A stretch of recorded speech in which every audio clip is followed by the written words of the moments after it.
Bellator MMA, Glory Kickboxing, and Premier Boxing Champions. This is Spike's Friday Night Lights Out.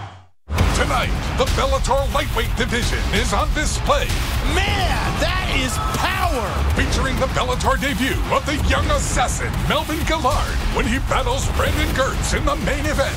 Oh man, what a right hand! And knockout artist, Patricky Pitbull. Pitbull is back! Wants to continue his rise in the lightweight division. Good night. But standing in his way is the dangerous Syed Awad. Big right hand, and this fight is over! Bellator MMA, presented by Miller Lite, starts right now. One final stop on the road to Dynamite, September 19th in San Jose. Tonight we're in Southern California, heart of MMA country, and you are inside the Pechanga Resort and Casino. Sean Grande and Jimmy Smith. On a night, Melvin Gillard steps into the Bellator cage. On a night, Patricky Pitbull and Syed Awad settle a score. And on a night, the big pygmy Justin Wren returns to MMA.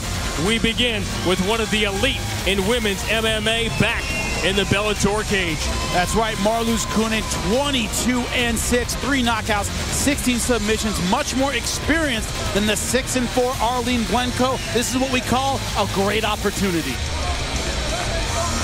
The Tale of the Tape is brought to you by Dave & Buster's, the only place to eat, drink, play, and watch sports. And among those 28 fights, some of the most familiar names in the history of the sport. Miesha Tate, Chris Cyborg, Sarah Kaufman.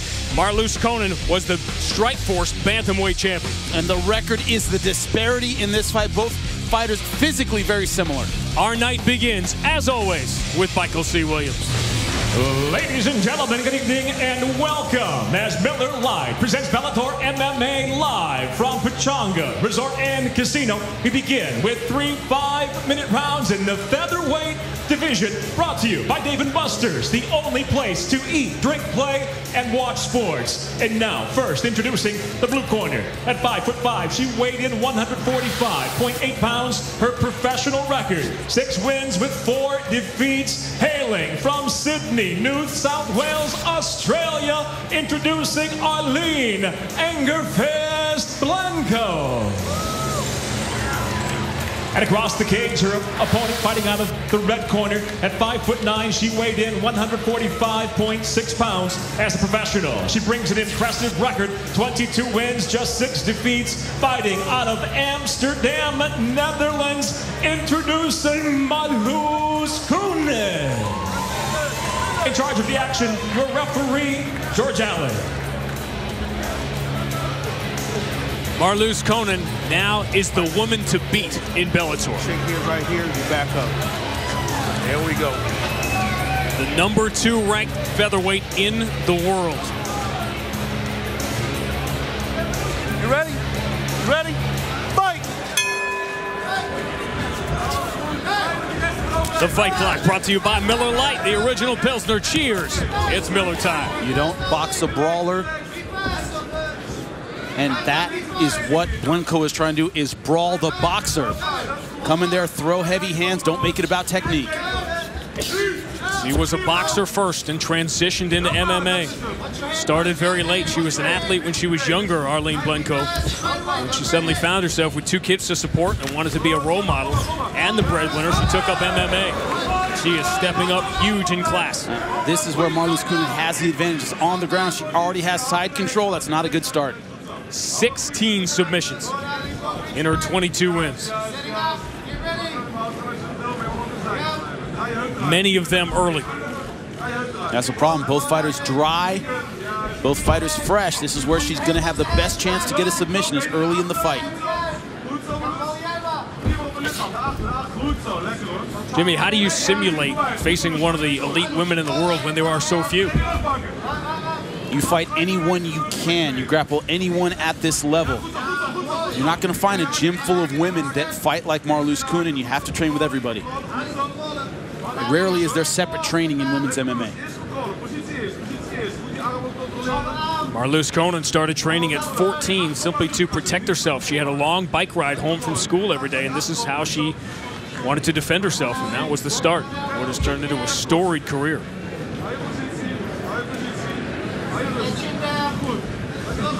Well, she's defending herself pretty well now. Great position, both hooks in. This is not where Blenko wanted to be early on in this fight. Fascinating to talk to her the other day, to Marloes, about women's MMA now, where it was, what it is now. She has been in the cage when all the conversation, when Twitter is abuzz talking about Chris Cyborg. We talked to Marloes about it. She's been in the cage with her twice.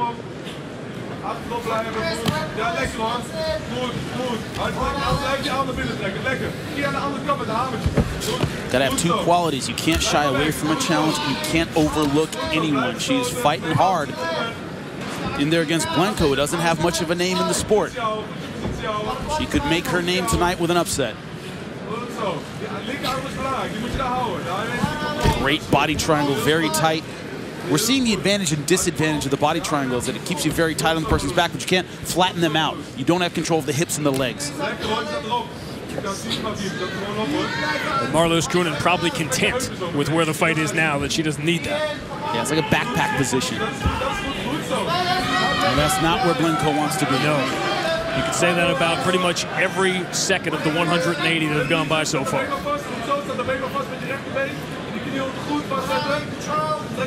It's a hard position to get the rear naked in, simply because Blenko's very low on the stomach of Marloes Coenen. She's going to go for it. Still get it. Nice turn. She's got to pull the arm out. She doesn't get it.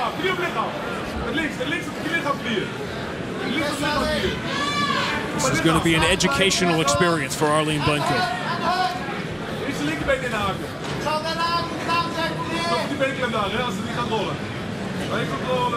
5 professional fights. She won a world title in her 3rd fight. That's the nickname Anger Fist. So the first time she connected with 4-ounce gloves, she said, MMA is for me. It's a moment a lot of fighters have. What she's dealing with now is an opponent who's very technical, who isn't going to allow that kind of brawl. Well, school is in session right now. Yeah, for sure.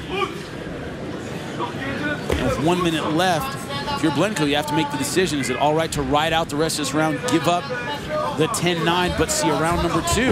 Or does she keep trying to get out? She's going to try and get out.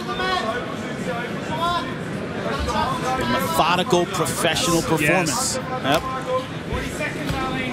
Not rushing anything, taking her time. Marloes Coenen has beaten Sarah Kaufman, who's 17-3. One of those losses was to Ronda Rousey, who you may have read a little bit about her lately. She's been big recently. Ronda Rousey, like Marloes Coenen, fought for Scott Coker in Strikeforce.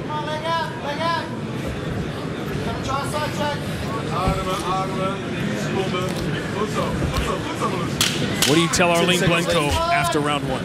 See what happened in round 1? Don't do that again. He's not the best analyst in the business for nothing, folks. School in session in round number 1.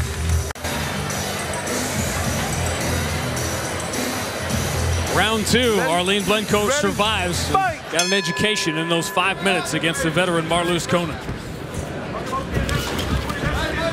She comes out more aggressive. Jimmy Scorecard is brought to you by The Transporter. Refueled, rated PG-13 in theaters and IMAX September 4th. Were you thinking about 10-8? I was not. There weren't any fight-ending moments. Coenen didn't get that close with any submissions. Positional dominance, that's a 10-9. There's a strong right. Kickboxing, a religion in the Netherlands. You know she's well coached in her Muay Thai. That's why Blenko's coming in with this kind of brawling, winging kind of style. She's not going to win a technical kickboxing match. She can win a brawl. That's what she's trying to do. Download the new and improved Bellator MMA mobile app for exclusive videos, fighter stats, upcoming events, and ticket info. And there's some great events coming up. You can also become the 4th judge and score every round live with other fans. Available now, iOS and Android. Easy position for Marloes Coenen. There's no app to defend that. Nope. Right back where we were in round number 1. One thing you have to do, if you're going to give up position, you're going to give up a takedown, you have to make your opponent work hard for it, expend a lot of energy on those takedowns. So far, Coenen has gotten to the ground easily. Barely broken the sweat. Right. Hard for the armbar. And the slam. A little bit of a tactical mistake, a little bit by Coenen. Gave up position, gave up the armbar. Now they're back on the feet, but so far, takedown's been working great. Marloes saying, come on in, said the spider to the fly.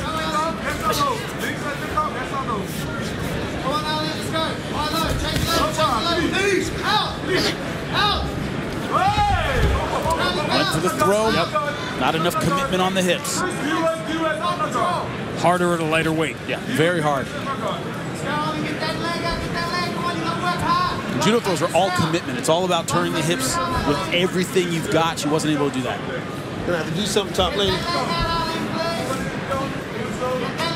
Blenko right now just holding on. Nice right hand, but she's wary of the submission skills of Marloes Koenen. As well, she should be. Talk to me, let her up.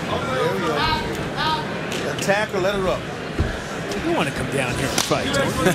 Come on. That is what's the worst I haven't seen that happen? in quite a few years. Come on down. It's very much like that move the pitcher has where he throws to third and then back to first. It never, ever works, but you keep trying. Hey, you got to go for it anyway. Blenko finding a hole for that right hand. Immediately the level change. Yeah, see, that's the problem with that brawling style is you're walking right into your opponent. You're making double leg easy.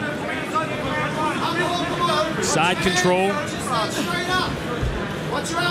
Beautiful step over, trying to isolate the arm. She's got it. That was a desperation turn by Blenko. And it was a good one. Now she has to walk her body over the body of Marloes Koenen. She's doing it. Marloes doing a great job with her hips. She's not letting this go easily. About to straighten out the arm. She got it.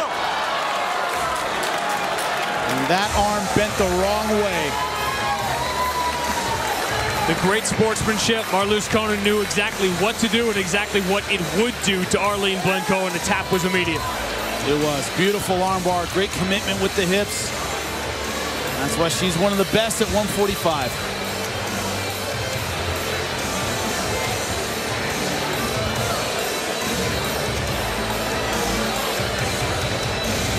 Education hurts sometimes. It is.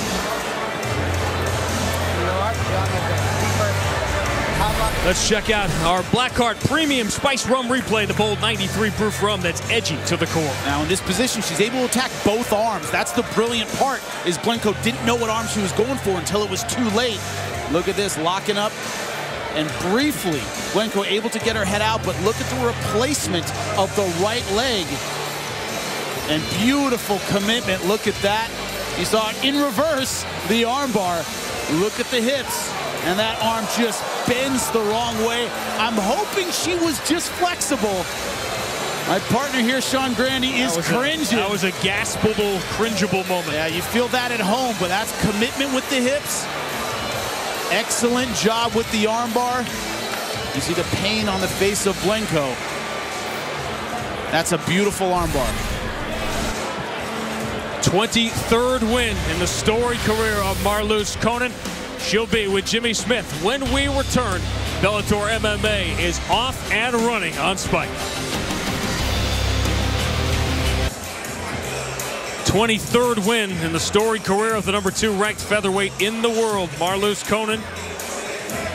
An impressive clinic of a performance. Get the official word from Michael C. Williams.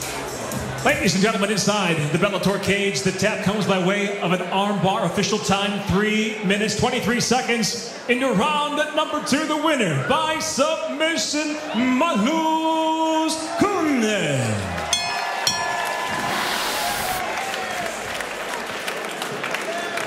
I'm here with your winner, Marloes Koenen. My question for you, your opponent, Arlene Blenko, tried to make a brawl out of it, came out very aggressively. It was all about your jiu-jitsu. Walk me through that armbar at the end of the fight.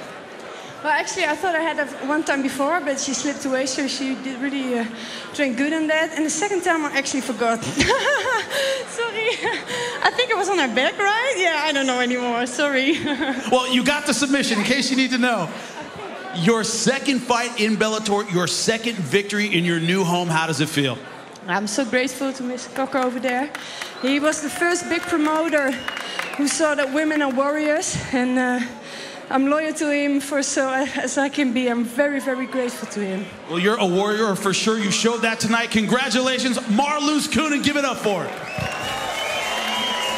Miesha Tate, Chris Cyborg, Ronda Rousey, and Marloes Coenen. Scott Coker involved in all of them with Strikeforce backing this division. And the storied career, the storied journey of Marloes continues. Justin Wren now begins the next stage of his. Still to come in the main event, it's Melvin Gillard versus Brandon Gertz. Plus a battle of two heavy-handed lightweights. That is it! As Patricky Pitbull takes on Syed Awad. But up next, the heavyweights as Justin Wren and Josh Burns collide. You're watching Bellator MMA live on Spike. Bellator MMA, presented by Miller Lite, live on Spike, is brought to you by Dave & Buster's, the only place to eat, drink, play, and watch sports. And by Schick Hydro, the only razor that's like a blast of hydration. The young assassin makes his Bellator debut tonight as the hard-hitting Melvin Gillard collides with a relentless Brandon Gertz. And don't blink when lightweight knockout artists Patricky Pitbull and Syed Awad enter the cage. This one is personal, and it could end quick. It's all up next on Spike.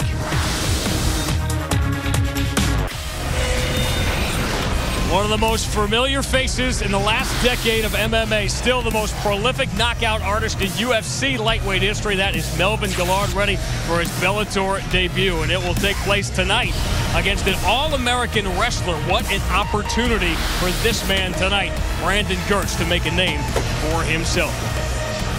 Locker Cam brought to you by Gold Bond Ultimate Men's Lotion.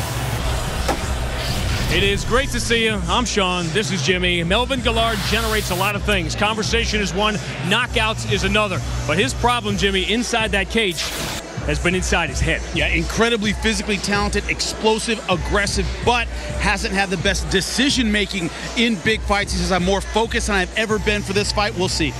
Very excited about Syed Awad and Patricky Pitbull. This started as just a contender fight in the lightweight division. It has turned into so much more. Yeah, it's become personal. Like you said, a fight for contendership. Both guys aggressive, knockout power. Their camps have gotten into it. They almost came to blows at the weigh-in. A lot of personal animosity in this fight.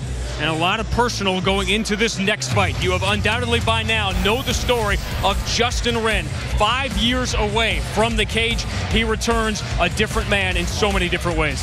But in front of him tonight is Josh Burns, a short, stocky heavyweight known for his boxing. Wants to get it inside, make it a dirty, grueling fight with a lot of punches. Three-time Golden Gloves champion, former sparring partner of Vladimir Klitschko. And there's our first look at Justin Wren, the fighter. It's been 5 years away. He changed his life to help change the world. 5 years ago, I was a professional athlete. I fought on The Ultimate Fighter, and I was in the UFC. Looking at me from the outside, you probably would have thought I had it all. In reality, I felt like I had this hole basically in my soul, and I would use any drug I could find to fill that void. And then at my lowest point, I say God loved the hell out of me. He found me in the pit I was in and showed me the way out of it. That's when I gave up the American dream, and I gave up being a professional athlete.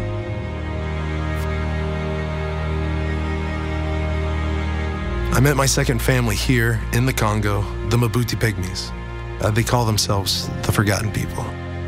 All Pygmies are denied their basic human rights. They're victims of hatred. I know this because of Andy Bo, a 1.5-year-old little boy that was denied hospital treatment. The doctor said, "We won't waste our medicine on a pygmy animal. It's cheaper to just let him die than try to take care of him." I saw the blood come out of his ears, and I buried him. I dug his grave, and that will change you. That was the moment that gripped my heart, the moment that I knew that this is my fight too. This is the reason why I came back to the States and why I fight for Bellator. There's so much more at stake now. Every cent I make from my win bonus is going to land, water, and food initiatives for my tribe. And that's why I can't lose. Because before, I was fighting for myself. But now I'm fighting for something bigger than myself. I'm fighting for my family.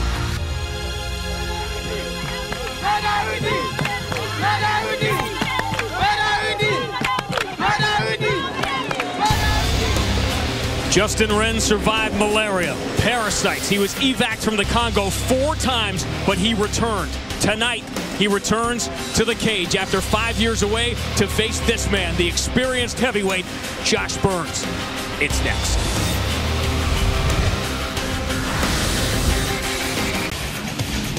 From the producers of the Taken trilogy comes the Transporter Refuel. This summer's biggest ride is here in theaters and IMAX September 4th.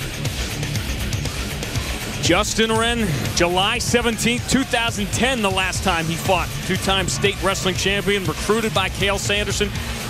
Cast of The Ultimate Fighter here on Spike, and now back in the world against the Ohio State Buckeye, Josh Burns, who has struggled in the Bellator cage and looking for redemption after some tough losses, including a really bad performance he felt against Bobby Lashley. You see the height difference. Justin Wren, 6'3". Josh Burns, only 5'11". This fight all about range. Tail of the tape brought to you by Dave & Buster's, the only place to eat, drink, play, and watch sports. Presented by Miller Lite, Bellator MMA now features heavyweights set for 3 5-minute rounds and brought to you tonight by Transporter Refuel, rated PG-13 in theaters and IMAX September 4th. And now, introducing the blue corner first at 5'11", weighing in 262.8 pounds. As a professional, he stands with 12 victories, 8 defeats, fighting out of Detroit, Michigan, introducing Josh the Hammer Burns. And across the cage, his adversary fighting out of the red corner at 6'3", weighing in 246 pounds even. Tonight, he makes his Bellator debut, bringing 13 professional victories, just 2 defeats. Hailing from Arlington, Texas, introducing Mabuti Mongol, Justin the Big Pick-Me Wren. In charge of the action, your referee, Jason Herzog. What is going through the mind of Justin Wren after 5 years?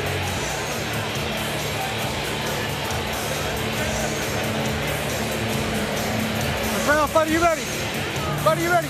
Fight! The wait is over. The fight clock brought to you by Miller Lite, the original Pilsner Cheers. It's Miller time. The question you ask is what Josh Burns wants to test. Test him early, see if there's any ring rust, see if his timing is there. Where does that usually show up? In the opening rounds, before a guy gets his legs under him, and that's where Burns, right now, having some success. Landed some good short punches. Short left. Justin Wren wants to waste no time. He wants this on the ground. Josh Burns says this is going to be a good fight as long as I don't let it go to the ground. So whenever you get a guy in front of you who's had a ring rust, hasn't fought in a while, that second and third round, you start warming up, it starts coming back to you. So that first minute, first round, that's when you're shaky. Keep breathing, Justin. It is almost impossible to fathom the things that Justin Wren has been through. And it has fueled him in this comeback.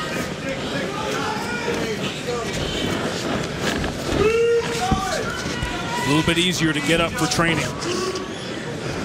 You've been where he has been and seen what he has seen. You can't question his heart. You can't question his tenacity, his desire. He's shown that outside of the cage. Now it's a different kind of test in front of him now. Nice knees. When I asked him about training for the first time in 5 years, he said it was interesting to me. His defense is ahead of his offense. That comes from maturity, that comes from experience. You're not just a kid anymore going in there looking to lay everybody out. A little bit of maturity. I'm sure he's gotten a lot of that in the time off. That's coming from the nose of Justin Wren. Yeah, both guys look like they're bleeding out of the nose a bit. Burns so far doing a good job keeping it off the mat, but the taller heavyweight, he's not big, he doesn't weigh more, but the taller guy leaning on Burns, taking the steam away from his arms. Who does that favor at the separation? I think it favors Burns because Burns was having success at boxing range early in this round. Ren wants a wrestling match. He wants a grappling match. Burns wants to work his boxing. Justin Ren said my jiu-jitsu came back right away.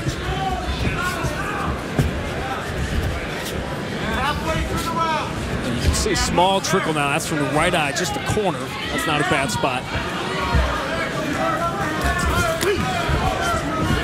Burns right now doing the smart thing, making the grappler come to him, not giving him an easy clinch. He knows what Justin Ren wants. He's going to make him pay for it. Ren taller by 4 inches, but the reach advantage only an inch for Justin Ren. It's not going to be easy for him to keep Burns outside. Nice right hand. Another good right. Yes. Wobbled Burns for a second. That's what he has the option to do, is throw for a second and then make it a grappling match again. That's what he's doing.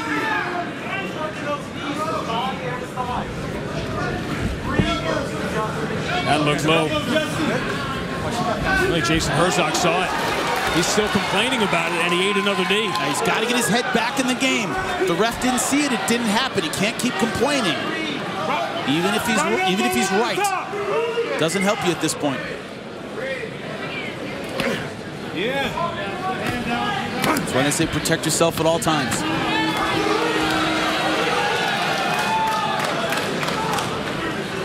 Do not grab the cage, Justin. Turn your hands towards him. Justin Ren grabbing the cage. You can't put your fingers through and hang on. Let's go, guys. Keep on working here. Dig that head in there, baby. Yes, push it. Keep on working. What Ren is trying to do here is take the energy out of the arms. Nice knee. Good offense.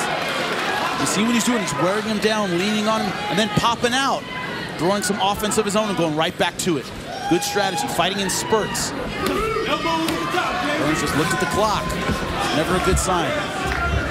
Ren has been more comfortable as this first round has gone on.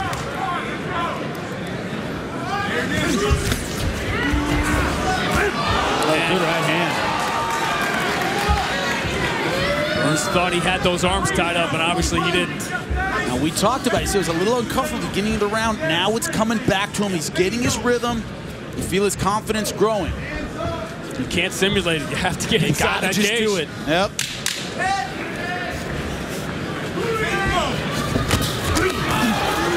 We weren't sure we were going to see a round 2 in this fight. We will. Hello, Mercedes. Hello, Summer. It's always sad when summer comes to an end. Round 1 came to an end, Jimmy, with Justin Ren feeling much better about himself. Yeah, found his strategy. Lean in, grappled, and make it about his striking in spurts. Josh Burns started out landing well. Your scorecard brought to you by Transporter Refueled, rated PG-13 in theaters and IMAX September 4th. And as I said, Burns started out strong, but I thought Ren earned the round back 10-9. Based on this, his ability to close the range when he wants to take the energy away from Burns. Burns has gone straight back to the fence. Bad strategy against a heavyweight the size of Justin Ren. Good turn by Burns. Justin Ren was a blue-chip wrestling prospect in high school. Cale Sanderson wanted him at Iowa State. Kenny Monday, the Olympic gold medalist, who's in his corner tonight, coached him in high school. You guys got to keep on working. Pretty awesome high school coach. He wasn't ready for the life that came with being a rising star in MMA. Download the free Spike app with full episodes of your favorite shows anywhere, anytime, for free. Takedown, but it doesn't last. Committed to the throw, couldn't get it. Come on, baby, come on. Ren saying, come on, I'm not running. Justin Ren prefers this on the ground, but he told us the other day he has no problem standing and bang. It's been a long time since he's done it. Haven't seen a takedown yet. He burns 20 out of 31, more efficient. 65%. Ren throwing more, landing one more strike.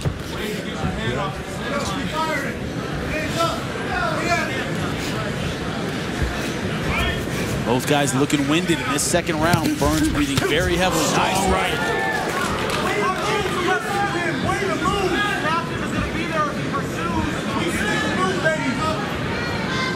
See Burns when he breathes, his body rocking up and down. Nice left hand. Even the wins for Josh Burns have come quickly.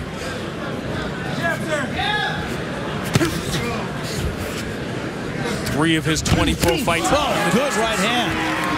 Burns still standing. He's breathing heavy, but he's not going backwards. He wanted to make up for what he felt were some really subpar performances in the Bellator cage.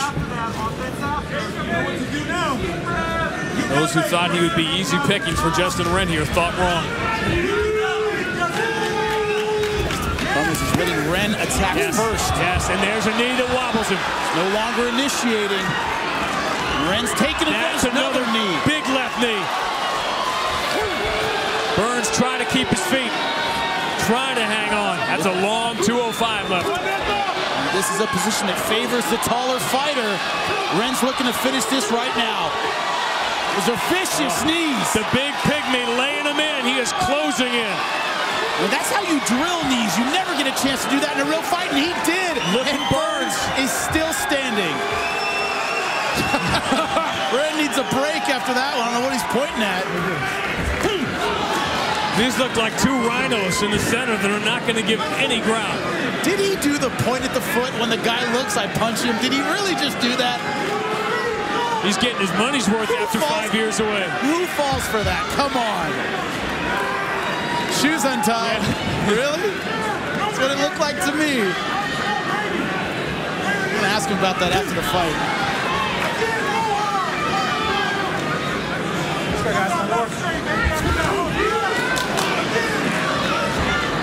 And now fighting in the southpaw stance, changing it up a bit. Nice right hand. Full marks here for Josh Burns. As he has eaten several knees here in round 2, and here comes some more. And that offense is starting to catch up to his defense for Justin Wren. He's looking at the ref saying something to Jason Herzog. I don't know what he's saying. Remember, there was a low blow in the first round that Justin Herzog did not see. 35 seconds, Justin Wren. Gotta stay focused, though. That's twice Josh Burns has taken his eye off Wren. Hasn't been paying attention to him to complain to the referee. That's costly.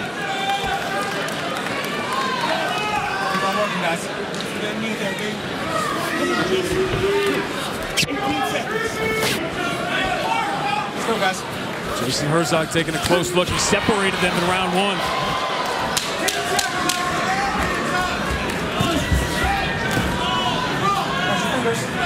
Two heavyweights still standing and banging after 10 minutes, and we're going to round 3. Justin Wren told me his offense was behind his defense in his comeback. He got his offense going here with the knees in round 2. Not only just in the center of the cage, but against the fence here. Man, I haven't seen a fighter take that many knees and not go down. Now, here's the moment. Shoes untied. Points down, he goes, what? Looks down. And he takes a second before feigning a shot and hitting with the right hand. You don't see that too often. How we doing, guy? Okay. Just keep it on. If you get to the eye, it would stop. Final round. Final round. You good? All right, Joe. You heard Jason Herzog bringing in the doctor. That ugliness under the left eye of Josh Burns Final round. is the area of concern. Fighter, you ready? Let's fight!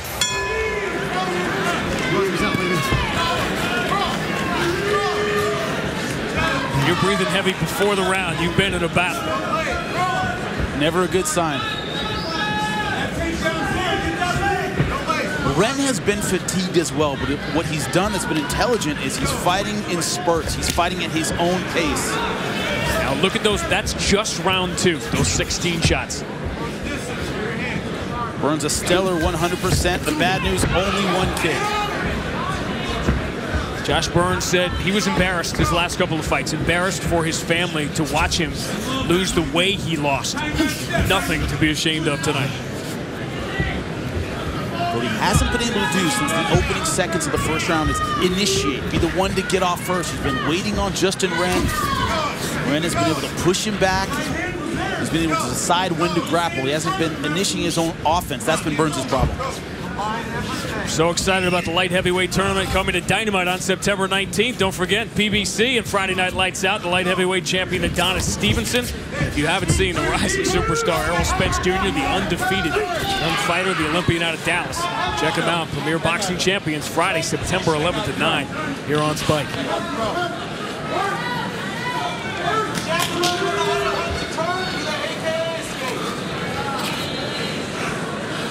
Let's go, guys. Just keep working. Go. Action. Come on. Show the bump, bro. This is just the start. Working here, guys. The return of Melvin Gillard to the big stage, his Bellator debut. Stop there. Stop. Separate. Syed Awad and Patricky Pitbull is a fight that fight fans have been drooling over. And with good reason. It was an intriguing fight when they didn't hate each other. Yeah, now they do. Boy, it has gotten personal. It has, Ron Burgundy said, escalated quickly.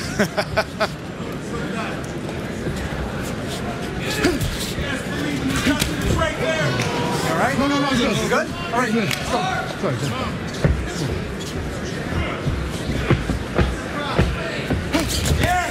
Josh Burns on the left, the one-time sparring partner of Vladimir Klitschko. Golden Gloves champion.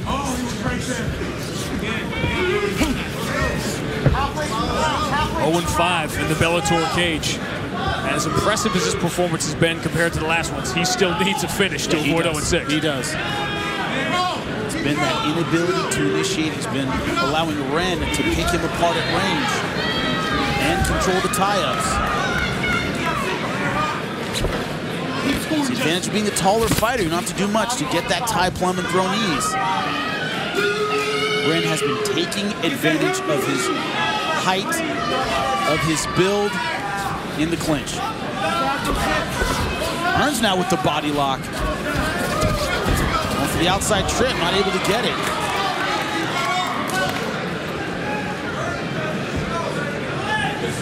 So in the beginning, the graphic there, Justin Ren, Greco-Roman national champion. This is pure Greco-Roman positioning here. Everything above the waist. Ren has only gone the distance twice in 15 pro fights. Let go of the cage. Let go of the cage. First time inside the cage in 5 years. After he changed his life and changed the life of so many others. Nice elbow. Short shot right on the eye. Again, pull him down for the knee. And Burns turns away.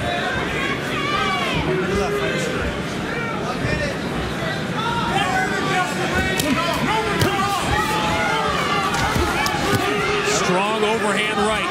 There were very few that thought this had a chance to go all 15. Ren now has to be asking himself, how many times do I have to hit this guy in the head to drop him? Josh Burns just doesn't have a neck. Take a shot. But he's got a chin. Certainly does.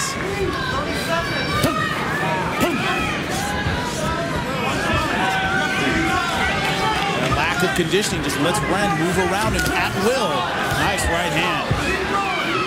Josh Burns not having the speed, not having the gas left in the tank to counterpunch effectively.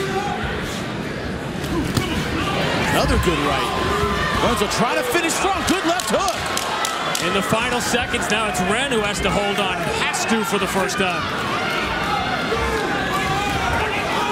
5 years away from the cage, and Justin Ren's return is memorable. It goes the distance in an impressive and entertaining performance.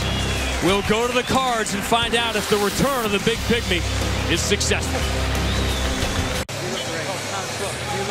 Justin Ren and Josh Burns go the distance.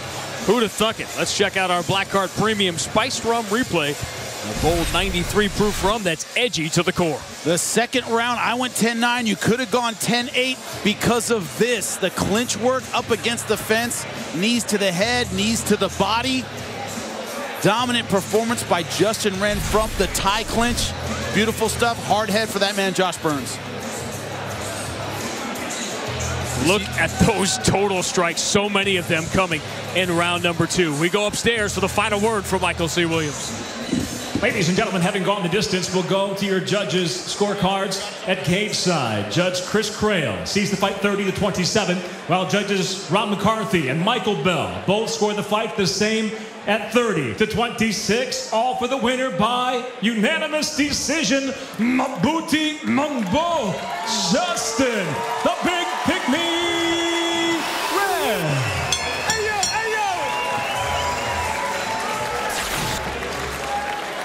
Your winner, Justin Wren. My first question, 5 years off, how did it feel getting back in the cage? Oh man, I think I couldn't have planned or prepared for the adrenaline dump. 5 years off, yeah, there's a lot of ring rust and I felt it, but we didn't go to the ground at all. That was a surprise to me. His wrestling was good, he was slick. So it was good, it was great. My second question for you, were you as surprised as we were? The amount of shots you gave Burns. He stayed on his feet, stayed in that fight, ton of damage. Guy's got concrete in his head. Yeah, he does. He had cuts over both of his eyes, and I really landed some knees that were solid. My knee's swollen from hitting his head. So yeah, he could take a shot, that's for sure. I'm happy with our fight, but also I'm disappointed in my performance. But I'm also very happy at the exposure and everything else that was gained for my Pygmy family.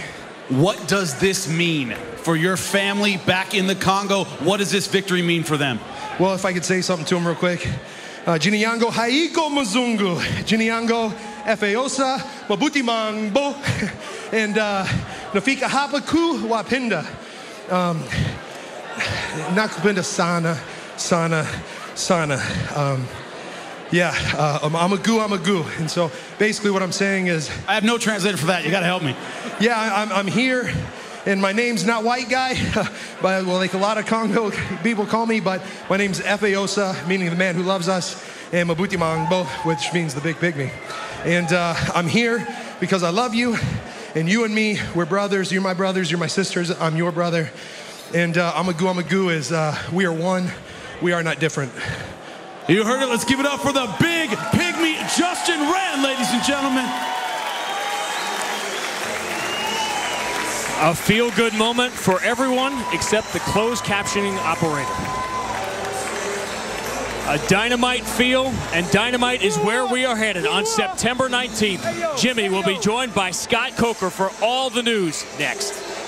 September 19th, MMA legend Tito Ortiz is coming for champion Liam McGeary's light heavyweight world title. History will be made. Live and free on Spike, plus a 4-man, one-night tournament starring King Mo, Linton Vassell, Emmanuel Newton, and the Bellator debut of MMA superstar Phil Davis. Unbelievable! And on the same card, the biggest night in combat sports history features glory kickboxing with knockout king Paul Daly. What an epic night! Bellator Dynamite presented by Miller Lite, live Saturday, September 19th on Spike.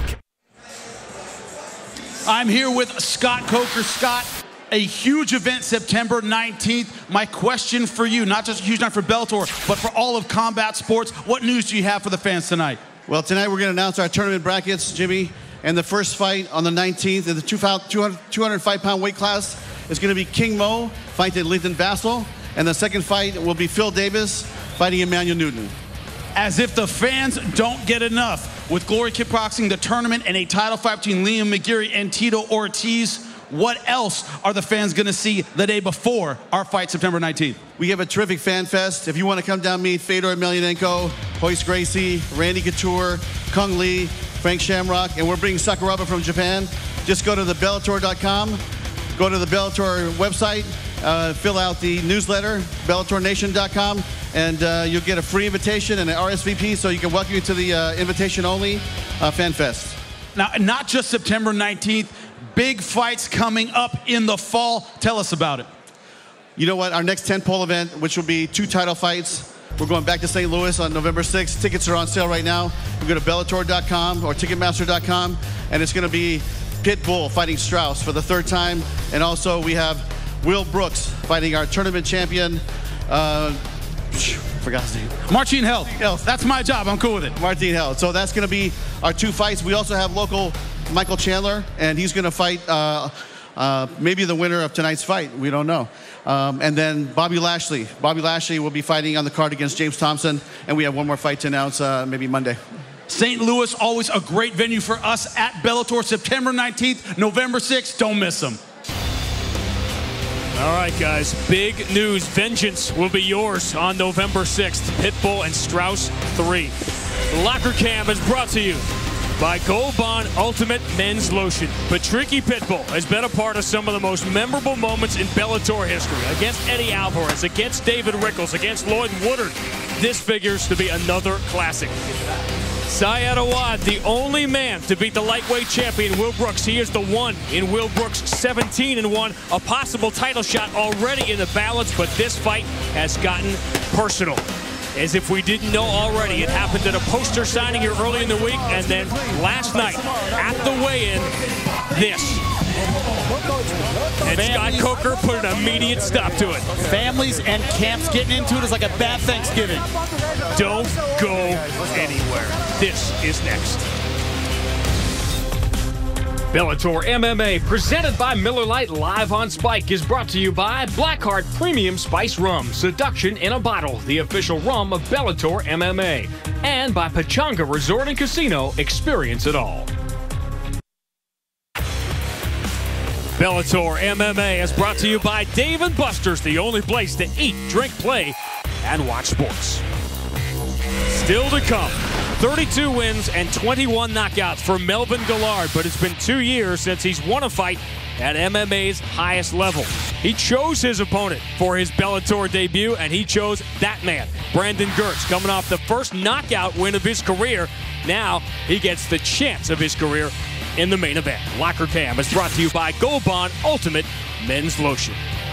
Now rub your hands together. We have been waiting. A showdown that may very well give us a #1 contender in the lightweight division. It began as a fight that was very important. Now it's become very personal. Grudge. Anger caused by a past insult. The grudge match. It is one of the oldest reasons why two men choose to fight. Case in point. On March 18th, 2014, Bellator MMA lightweight David Rickles called his opponent Patricky Freire a Chihuahua. You ain't got what it takes, Chihuahua. 3 days later, they met in the cage. Knuckle met chin, and a lesson was learned. That's it! Pitbull looking to finish him, he does! That is it! That lesson? Don't mess with a pitbull. Ele falou demais, teve o que merecia. Eu calei a boca dele com um soco na boca. Isso que ele merecia. Ele ainda merecia levar um chute na bunda. This is Syed Awad. 2 years ago, he handed current champion Will Brooks his first and only loss. Man, he is rocked! More big shots and it is done! Recently, he engaged Patricky Pitbull's younger brother, featherweight world champion Patricio Pitbull, in a Twitter war. Yeah, so I called him a midget, and I told him I'll fight him at a catch weight. Patricio's older brother was not amused. Eu não me sinto bem quando ofendo minha família, então, como se eu estivesse entrando dentro da minha casa e desrespeitando todos. Eu vou pra cima, brigo, o que for possível eu vou fazer.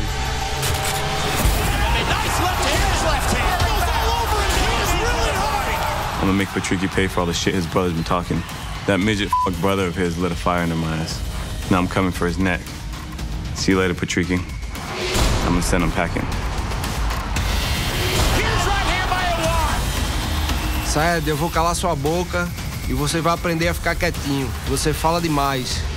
Se prepare para uma guerra e para uma pisa que você nunca levou na sua vida. Patricky Pitbull versus Syed Awad.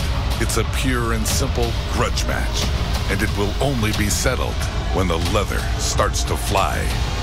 Oh, big knee! He's done! He's done!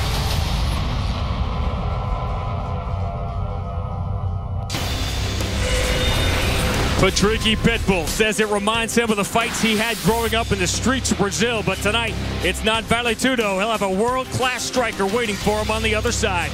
Don't blink. Pitbull Awad is next.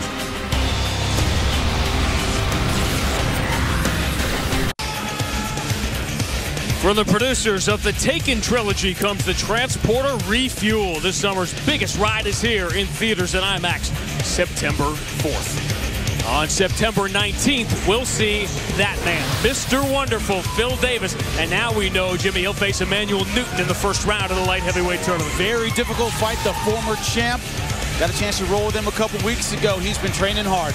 The night will end with MMA royalty and Tito Ortiz. Speaking of MMA royalty, in this part of the world, Dan is the man. All over the world, Dan Henderson is extremely well-known. Great fighter. His home and gym are out here. But now we don't need an IMAX theater for this one. This is must-see TV right now between these two. The stakes in this fight were huge before it became personal. Have no illusions, it's become very personal. The Tale of the Tape is brought to you by Dave & Buster's, the only place to eat, drink, play, and watch sports. Look at the height and reach advantage for Syed Awad. He fights very tall, really rangy with the lead hand. It's a big factor in this fight. Live on Spike, Bellator MMA presented by Miller Lite now moves to the lightweight division for 3 5-minute rounds presented by Gold Bond Ultimate Men's Lotion.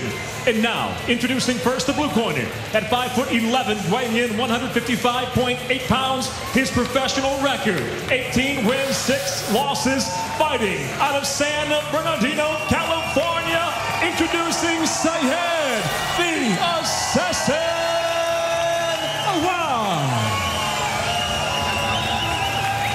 And across the cage, his adversary fights out of the red corner at 5'7". He weighed in 156 pounds even as a professional. He stands with 13 victories, 6 defeats, fighting out of Natal, Rio Grande do Norte, Brazil, introducing Patrick Pitbull. And the referee in charge of the action, Mike Beltran. Ready? Let's go, gentlemen, bring it in.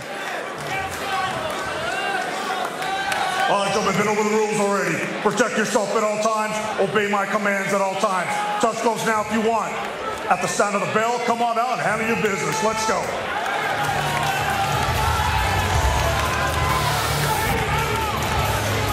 That tells you where each man wants this fight. That's right, both guys very aggressive. 56% of Awad's strikes landed on the ground. Pitbull, 73 on the feet. Patrick Pitbull, 9-time Brazilian Jiu-Jitsu champ. You ready to fight? You ready to fight? Handle, that's not Tennessee Brazilian Jiu-Jitsu champ. That's not Canadian, but that's Brazilian Jiu-Jitsu champ. Question in this fight, all the build-up, all the animosity. Bruce Lee said it, a good martial artist does not become tense, but ready. Emotions make you tense. Patrick Pitbull, big step forward in that manner in the David Rickles fight. Fight Clock brought to you by Miller Lite, the original Pilsner. Cheers, it's Miller time. Fights are about controlling your emotions, not letting them control you. Maybe upset, but they both have to fight like professionals. See, that's what they're doing right now. Forget all the animosity. You can't go running across the cage at somebody. Syed Awad has won 10 of his last 12, and one of those losses was a very controversial one to David Rickles. That was a bad call by the referee in between rounds after the bell. Called it a knockout when Syed Awad was very much awake. The signature win for Syed Awad. Brutal knockout of Will Brooks. Will there be a rubber fight between those two? Brooks has Marcin Held to worry about at vengeance in St. Louis for the lightweight title, and what suddenly with Josh Thompson and Josh Koscheck and Melvin Gillard, the deep lightweight division has now gotten crazy ultra deep. These guys are very much in the mix, but you see the respect they are showing for one another. Animosity outside the cage, but they respect each other's power. Pitbull said, I'm going to fight a patient fight like I did against Caveman. That's so far what he's doing. It's almost as if these two were drawn into the Twitter beef that involved other people. Right. It involved Patricio Pitbull. It involved Will Brooks. It involved Georgie Karakhanyan. These two have center stage now. So much on the line. That's what Pitbull has to do, is overcome those rangy, long tools of Syed Awad. The kick, the lead hand. He has to get around those weapons in order to land the power punch. He's never had a great jab. He has good hooks with the left, a good straight right. Pitbull's never been great with the jab. Count down the top 20 knockouts in Bellator history. Bellator MMA's top 20 knockouts premieres next on Spike. See if we can add 21 here before this one's over. Surprise takedown attempt by Sayed Awad. I didn't think we'd see much of that in the opening round. I didn't think we'd see Andrei Korshkov do it at all, and now he's the welterweight world champion. Always surprises, man. What a surprise. Will Brooks is on Twitter. He is a must follow and one of the most active elite professional athletes you're going to see on Twitter. Awad pops right back up. Dave Rickles wants another opportunity at Patricky, especially after watching that feature.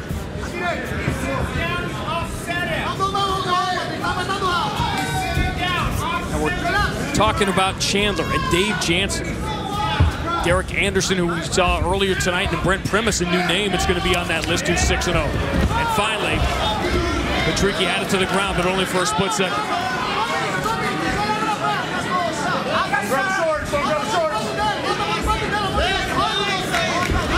Let's not forget, these guys are heavy-handed, but very well-rounded. Both guys have ground skills, decent wrestling, really good submissions. It's an important thing to say, though. Neither guy really a standout wrestler. They're not going to spend a lot of energy on the takedown. The Rickles fight was really a step forward for Patricky in handling his emotions, right? Yeah, very true. I think he'd been recklessly aggressive before that. He found his opening in that fight. It's a very different kind of pit bull.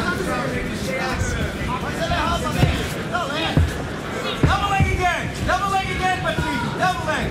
Yeah. Sayed Awad heard what you heard. What does that tell you that a fighter is that good or bad that he's that in tune with what he's hearing? Well, with Sayed Awad, he's a veteran. He's not going to take his mental focus off of Patricky Pitbull, so I don't think it's a bad thing necessarily. Normally, you only be focused on the guy in front of you. Is that flying knee? Patricky scored more than one knockout with that.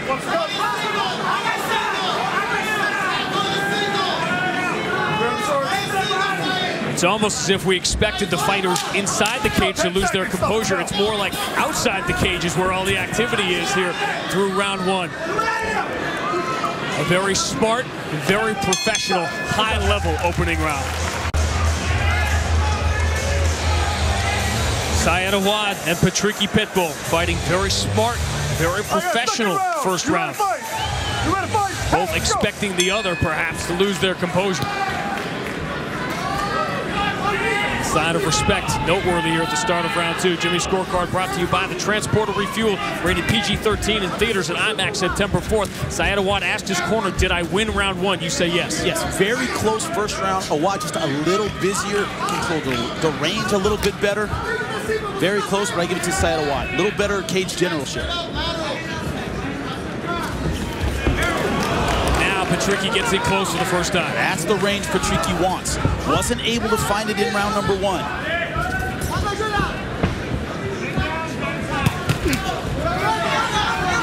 On November 6th in St. Louis, Will Brooks defends the lightweight title against Marcin Held, a fascinating clash of styles. The winner of this fight could be next in line for the title shot. A great way to get inside to control range is versatility. Throw combinations, throw stuff your opponent doesn't expect to get inside. You see Pitbull opening it with kicks, combinations, way more than he did in round number one. Well, Sayed Awad was surprised by the way Patricky came out or didn't come out. He didn't show it. Well, if he did his tape study, if his team did his tape study, he knows. Last couple fights, Patricky Pitbull has been much more patient. Good fighters adjust, and Patricky Pitbull in this second round being much more aggressive. Good shot by Sayed Awad. Fighting fire with fire.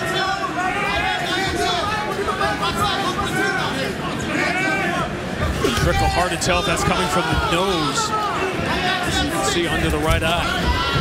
Nice transition to the takedown. Beautiful stuff. Look at that. Tried to step over and take the back. Did Sayed Awad. It's Pitbull that ends up on top. First takedown.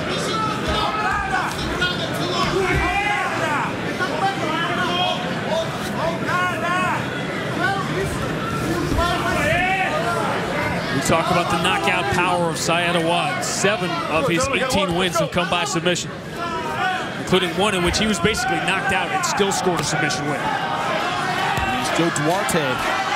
Got him in a triangle and then submitted him with strikes. Showed his ability on the ground. Right now he's trying to tie Patricky Pitbull up. Good strategy.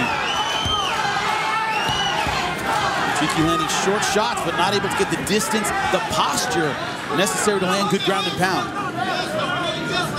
Let's go, guys. Gotta work. Watch the up kick to the head. Heard Mike Beltran warn about the up kick. Syed Awad, no slouch on the ground. Millennium MMA. Batiste Mansouri, Romy Aram, great team. Great grapplers out of that camp. So close to Georgie Karakanyan. Tricky, going for the high crotch. Patricky Pitbull is committed to this defense here. Back to his feet. So now we've seen a lot of clubs in the bag from both through the first 2 rounds.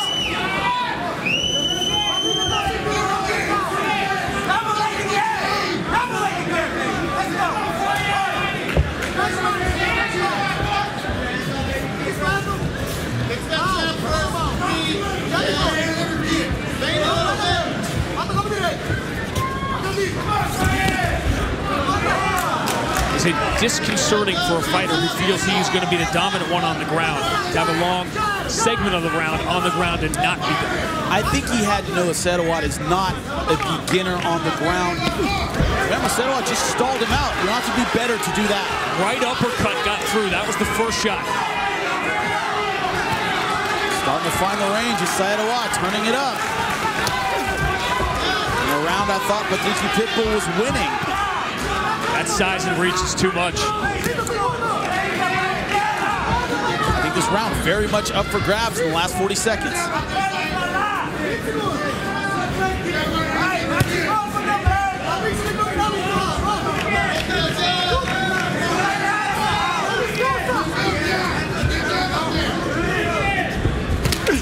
Strong right.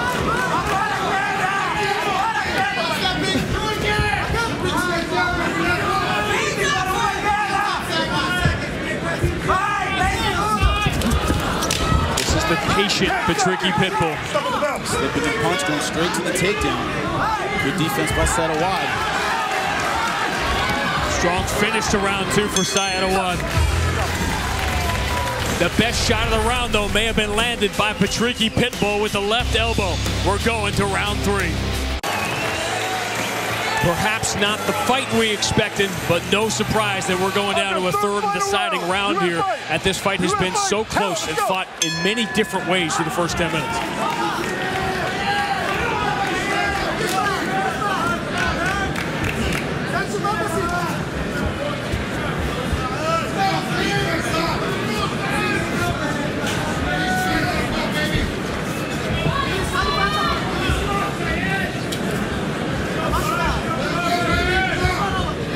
A lot more blood in the mouth now of Syed Awad than we saw earlier. Patricky has been patient, but still has not been able to get inside. Found it briefly at the beginning of the last round. That's when he was successful with those power punches. Toward the end of the round, that's when Syed Awad able to establish himself in range. Nice left hook.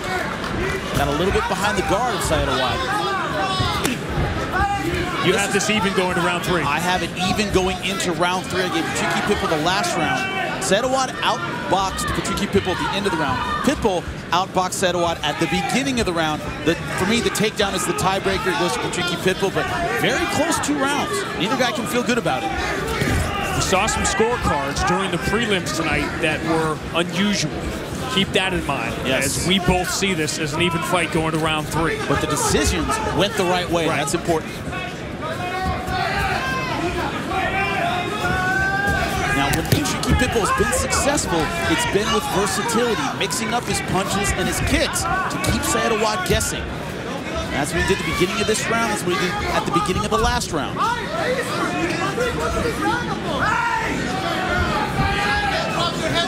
One thing Sadowad's doing under attack is he's overreacting a little bit. He's taking himself out of range for any counter punches like that. He moves so far back that he can't counter strike Patricky Pitbull.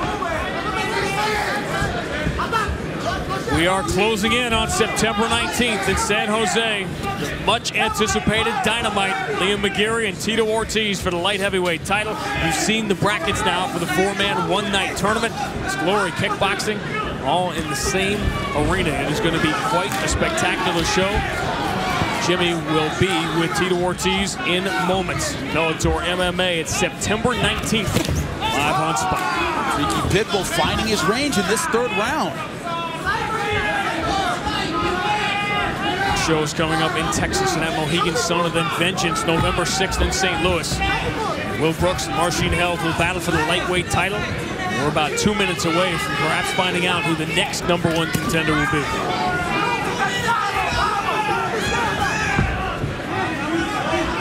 One thing about this new patient Patricky Pitbull is he's got more gas in the third round. He's keeping the pressure on, throwing good combinations inside a wad that is fading a little bit.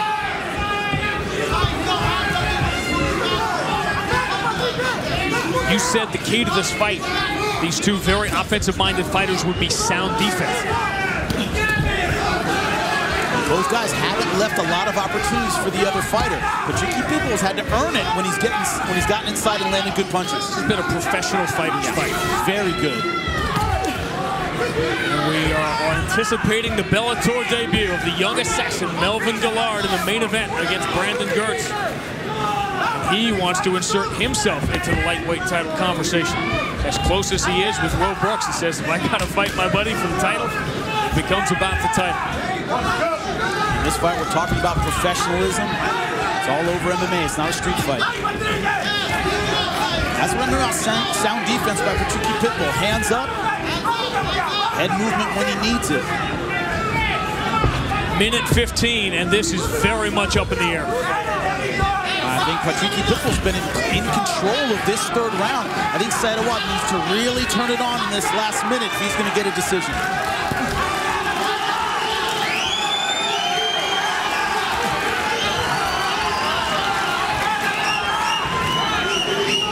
That's stepping back down more than once now to spit out the blood. Bleeding in the mouth makes it hard to breathe, and if swallowing that blood, not good on your stomach.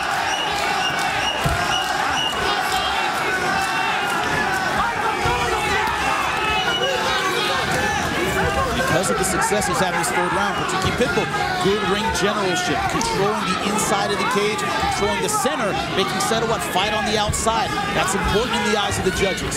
A smart, professional, veteran fight by Patricky Pitbull against David Rickles, and he has repeated that performance, and this could be a huge come-from-behind win for Patricky Pitbull. Patricky Pitbull shooting, I think, just trying to ice the round. And he's done it. And all of the talk is in the past now. A great fight between two professionals. We'll go to the judges' scorecards next. As we await the decision, we check out our Black Card Premium Spiced Rum Replay, the bold 93 proof rum that's edgy to the core. A back and forth fight.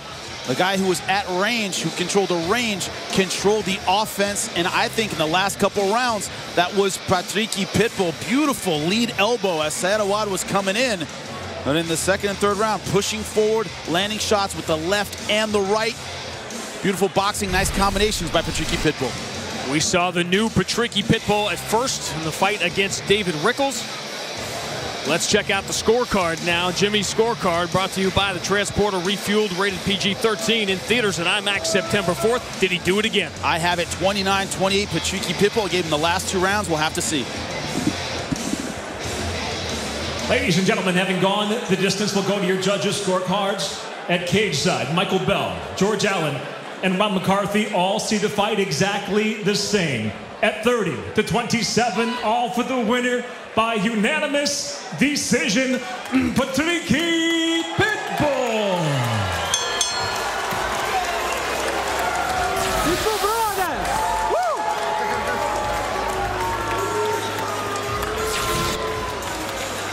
Woo! Patricky Pitbull putting himself in position to be in position in the lightweight division.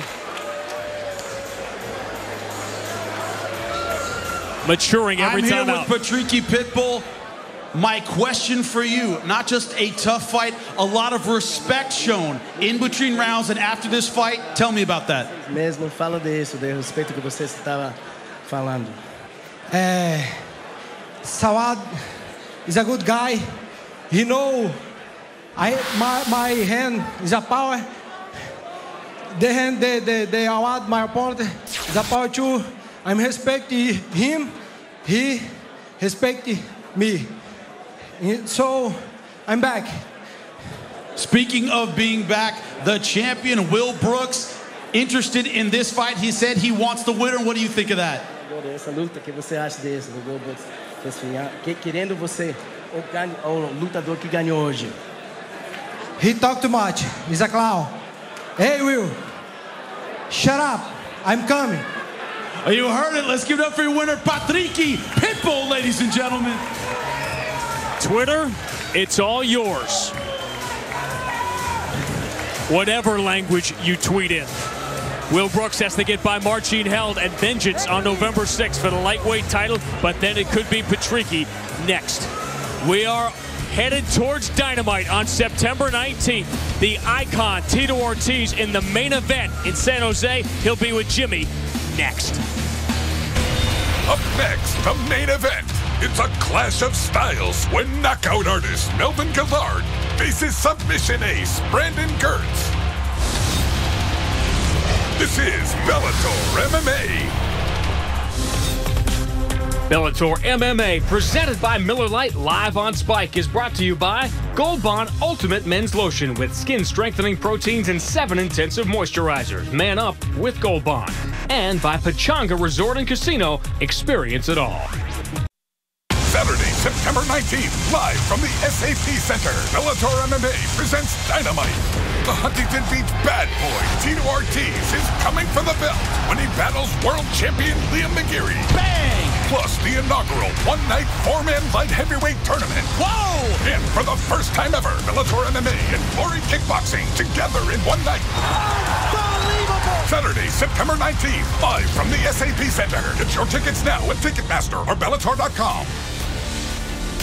Have you ever seen a kid's face on Christmas morning when he gets to the tree and there are so many different presents he doesn't know which one to open first? That's how we feel about Dynamite coming up on September 19th. Tickets are going fast. There are some left. Log on to Bellator.com. Glory Kickboxing, the 4-man light heavyweight tournament. We saw the brackets earlier with Linton Vassell and King Mo meeting in the first round, Emmanuel Newton and Phil Davis. But it all leads to the main event for the light heavyweight world title, Liam McGeary against one of the icons of the sport, Tito Ortiz. He's standing by with Jimmy. That's right. I'm here with the people's champion, Tito Ortiz. My first question for you, I did a shoot a couple weeks ago with a crew that had just come from your gym. The first thing they said is, man, Tito's in incredible shape. How is camp going? It's doing really good. You know, I started this camp a lot earlier than I usually do. I just need to make sure that my timing's right, my wrestling's right, my jiu-jitsu's right. You know, I brought in some great partners, Kendall Grove, Scott Carr, Rafael Davis, of course, Jason Perillo that I'm working with. Our camp's been going smooth. I'm in shape. I'm ready for 5 5-minute rounds. You know, I just came from training just about 2 hours ago. It took me 2 hours for the drive over here.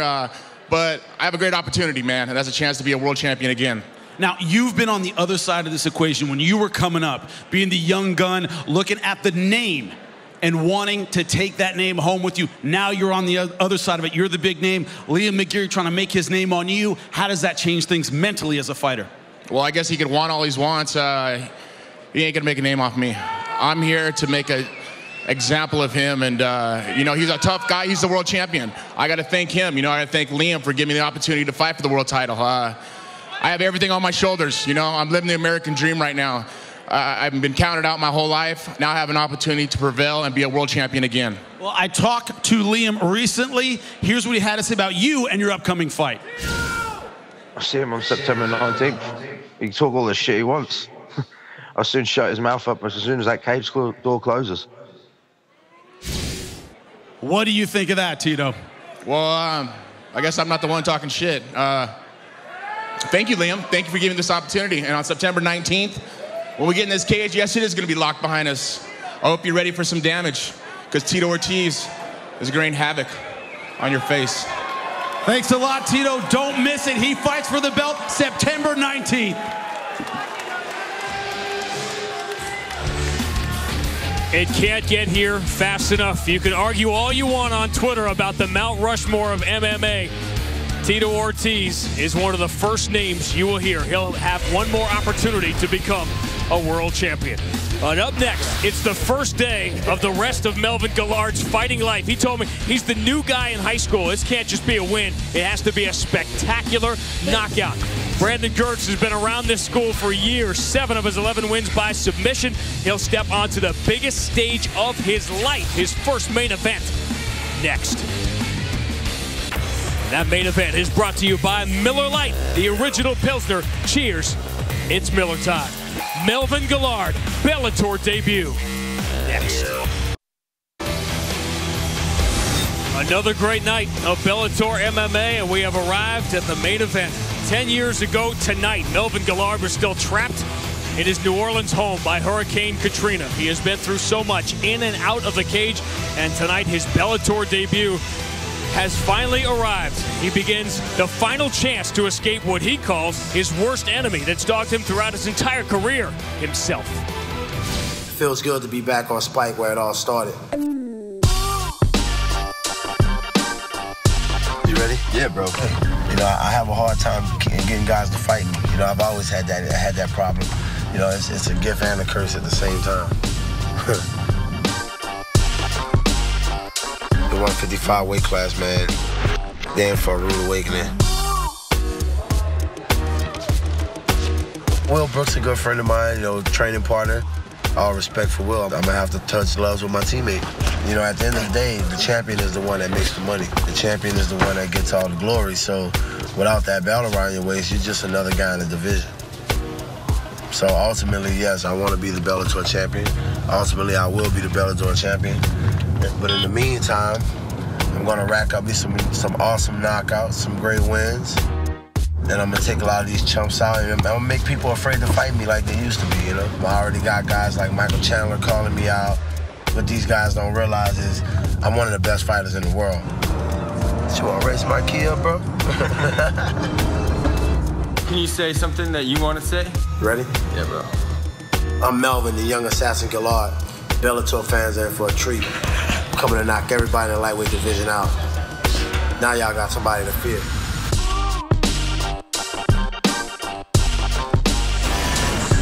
Melvin Gillard chose this man, Brandon Gertz, for his Bellator debut. Now the former All-American has a main event stage to prove Melvin chose the wrong guy for a dogfight. Well, this is my boy Beachy, and man, I found him in California. He's 100% me. I mean, try to do anything against me, this dude's got me. That's love, dude. He's a fighter just like his own man. Yeah, Melvin Gillard, everybody knows that name. You know, I got no problem with being the underdog in this fight. He chose to fight me, man, and I feel like that's going to be a huge mistake for him. He's got it. The submission win for Brandon Gertz. I think he's a one-trick pony. I can drop him on his head when I want. I can keep it on the feet if I want. Gertz looking for the rapid-fire finish. He gets it. That's why I'm a bad matchup, you know? He wants to get out of that fight as soon as possible. He's not willing to work for his money like I say. He's looking for that lotto ticket. Big uppercut. He's hurt. I'm in there to push it and push it and push it until he's done. Tonight, this underdog is going to shock the world. Ain't that right, boy? Yeah.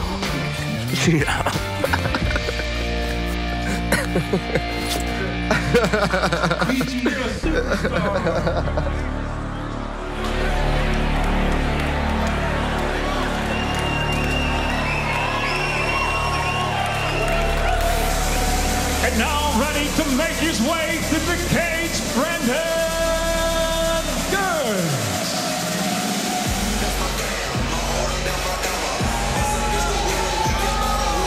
Jimmy, Brandon Gertz told me the only thing he's afraid of is heights. Well, he better get over it, because if he stops Melvin Guillard tonight, he'll be on an entirely different level. That's what a fight like this is about. It's about stepping up. It's about taking on a big name. A great man once said before Kumite, time to separate the men from the boys. Everybody has to step out of their realm and take on a big name. This is Brandon Gertz's opportunity to do just that. What goes through the mind of a fighter in his first real main event?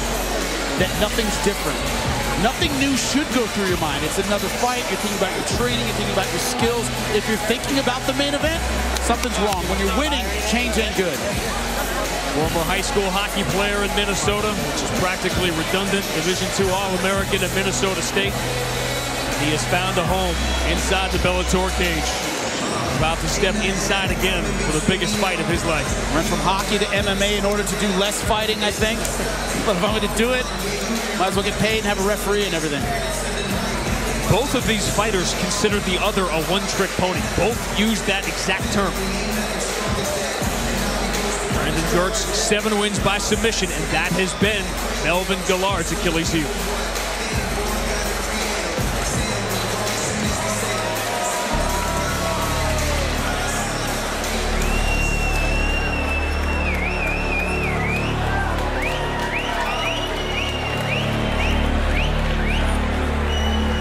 And now making his way to the cage, Melvin Guillard.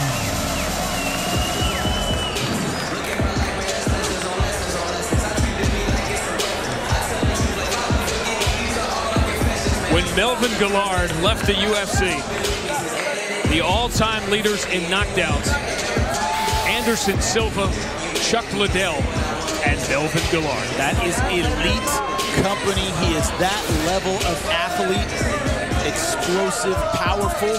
But as we said in the opening of the show, if there's been an Achilles heel, it's been his ability to stay focused in fights, to make sound decisions throughout 15 minutes. You can close your eyes and envision the moments where things went wrong for Melvin Guillard. It looked like he was in control against Nate Diaz. It looked like he was in control against Cowboy Cerrone. One mistake. Josh Neer, another great example, had him bloody, had him ruined, and fell for a triangle. If he could have those back, he would, but he can't. It's a new start of his career. He said, I'm training better, I'm more focused. He calls himself the young assassin. He needs to be mature tonight at 32 years old. LC Davis will be in the main event against Joe Warren coming up on September 25th in Hidalgo, Texas, part of a spectacular fall coming up for Bellator MMA. And we talked about stepping up for Brandon Gertz. There's that time as a fighter. Melvin Guillard, are you still the young assassin, that brash, explosive fighter who thinks he can, kind of physical his way out of trouble, or will he be a mature, patient fighter tonight? That's the question. Every fighter only gets so many chances, and Melvin Guillard knows this is his last chance to step onto the major stage as he walks into this cage right now. The tail of the tape in the main event is brought to you by Dave & Buster's, the only place to eat, drink, play, and watch sports. Some spectacular names among those 32 wins, 21 of them by knockout for Melvin Guillard. Brandon Gertz, the 4 losses have been to tough opponents. Derek Anderson, Derek Campos, Eric Wisely, Alvin Robertson, who had experience in the UFC. He has fought elite fighters before. Yeah, that's right. And 32, 14-2, that's a lot of fights, a lot of rounds, a lot of miles. What does Melvin Guillard have left? We have arrived at the main event. That means Michael C. Williams. Live on Spike, Miller Lite presents Bellator MMA from Pechanga Resort and Casino. The time has come for the main event of the evening. 3 5-minute rounds in the lightweight division. Sanctioned by the California State Athletic Commission. Commissioner John Carvelli, Chair. Executive Officer is Mr. Andy Foster. Tonight's main event is brought to you by Miller Lite, the original light Pilsner. Cheers. It's Miller time. And now, first introducing the blue corner. At 5'7", weighing in 155.8 pounds as a professional. He brings 11 wins with 4 defeats, fighting out of Minneapolis, Minnesota. Introducing Brandon Gertz.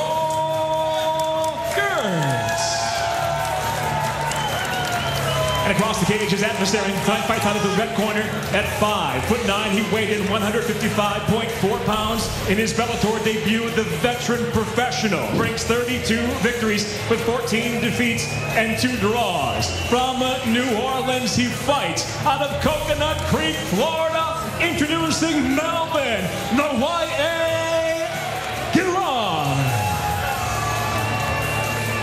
And the referee in charge of the action, Big John McCarthy.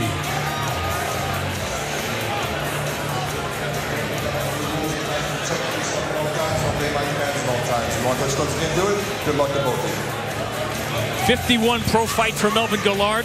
John McCarthy has never reffed him before.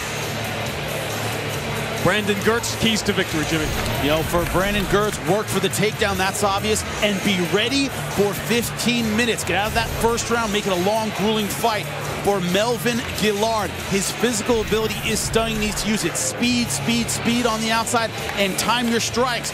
Last time Brandon Gertz got knocked out, it was coming in against Derek Anderson, who wants those kind of punches. Melvin Gillard back on the big stage. Fight Clock brought to you by Miller Lite, the original Pilsner. Cheers, it's Miller time.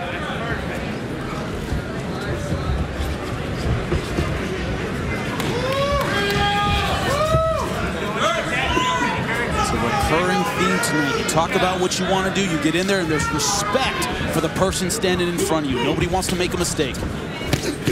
Oh, nice shot! That hurt him! And a huge slam. And this is where Melvin Gillard has gotten into trouble. Make no mistake, it wasn't the wrestling. That was a great shot by Brandon Gertz to start this fight. He's coming off the first knockout win of his career. Once you get the scent for it, another one. That is a power double leg. Everything going the way of Brandon Gertz. Stay tuned immediately following this for Bellator's top 20 knockouts. We almost had 21. There's that question of maturity with Melvin Gillard. How does he handle adversity? How does he handle fighting from behind? How does he handle the fight not going the way he thought it would? When you think of the 14 losses for Melvin Gillard, how many of those fights was he winning when he lost? There have been very few of those 50 professional fights in which he was dominating from start to finish.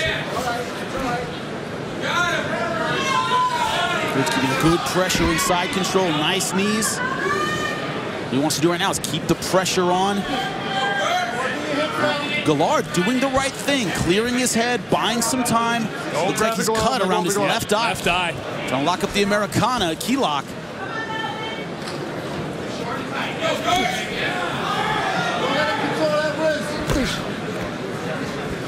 What he doesn't want to do is get reckless, allow any space in this position. He wants to keep the pressure on. You said so many times, Jimmy, the most dangerous place for a fighter to be is to have a big name without the skills anymore to back it up. We don't know yet if Melvin Gillard has those skills because Brandon Gertz jumped him at the bell. Your name still has value. Brandon Gertz knows that.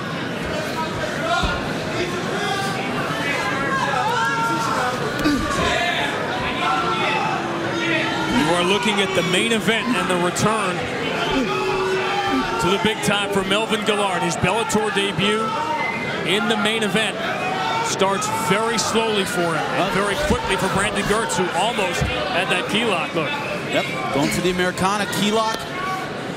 Melvin Gillard able to hip his way out. You say Americana, I say key lock. Same thing. Same thing. It's all good. Talk to King Mo, they'll tell you Melvin Gillard did his work. That's been the knock on him in the past. And he was in the gym every day to the point they were giving him grief like, wow, you're back in the gym today again. Maybe that's going to help him survive this first round. Look at his face right now. He's not panicking. Nope. He's very calm. He knew he was in bad position, but he's waiting it out, clearing the cobwebs. When you flash back to the losses in the major fight for Melvin Gillard, that's what happened. Quick panic, I'm in a bad spot, I can't get out, bang, it's over. Emotional reaction, yeah, not good.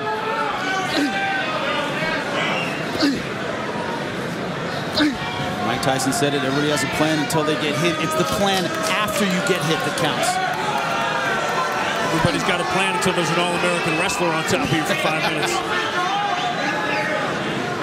Gertz hasn't done a whole lot with this position. No. Short strikes, hasn't gotten crazy, hasn't gone for any submissions other than the key lock, which is really safe. It's easy to go for. Nice knees. Melvin's done a lot less with this position, hasn't really tried to escape. So he's just trying to ride out the round.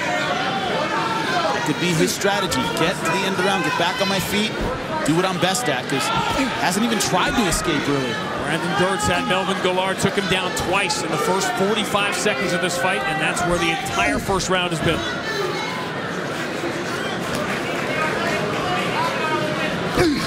The surprise was that Gertz caught Guillard with the shot at the start to put him in position for those two takedowns.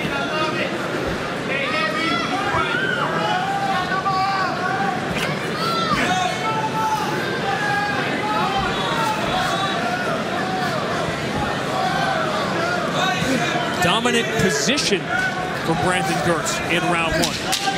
But Melvin Guillard 10 seconds away from surviving the early onslaught and getting to start this over.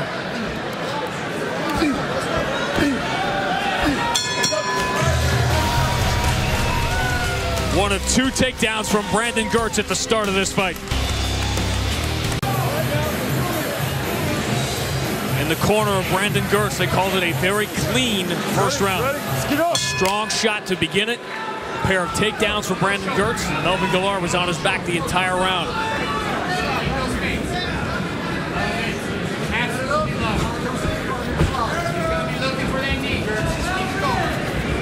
Look at Melvin Guillard, the veteran in his 51st fight. He's only 2 years older than Brandon Gertz. How much of an issue is that left eye right now for Guillard? He's going to have trouble judging distance. Look at the strikes, 37-2. Not what Melvin Guillard expected. Have that swollen eye, it's hard to see your opponent coming in. Not only is it hard to see strikes on that side, you can't really judge how far away they are.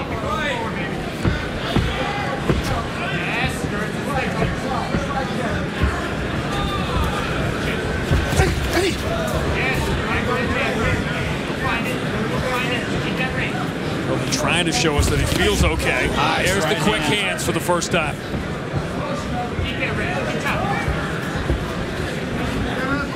It was a meteoric rise for Melvin Guillard in MMA. In his first pro fight at 16, his dad had to sign a permission slip. 27 professional fights before he turned 24.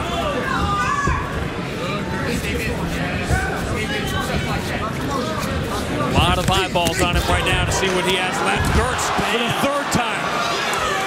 Big, physical, explosive takedown by Brandon Gertz again. No subtlety points so far in this fight.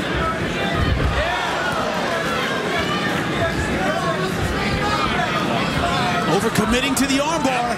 He's giving it all to this one. Problem is, if Melvin Guillard is able to slip out, he couldn't end up on top. He had good position and gave it up for the armbar finish.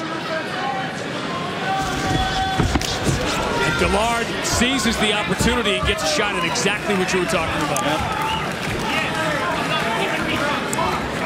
That left eye looks like real trouble right now.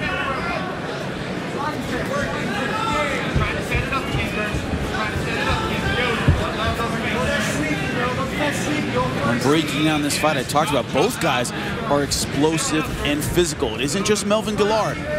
Brandon Gertz has a lot of speed, and we're seeing it with that straight left hand. Is there temptation to change strategies when all of a sudden you have a one-eyed fighter in front of you? Temptation. There is a temptation to kind of turn it into a boxing match, use that eye as a target, and Gertz is doing the right thing. One or two shots, mix it up, get the takedown.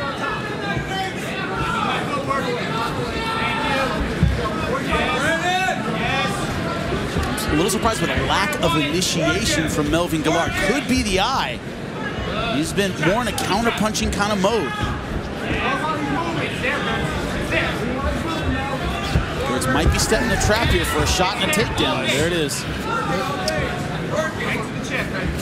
Melvin Guillard knows he only needs one, but his best combination of the fight.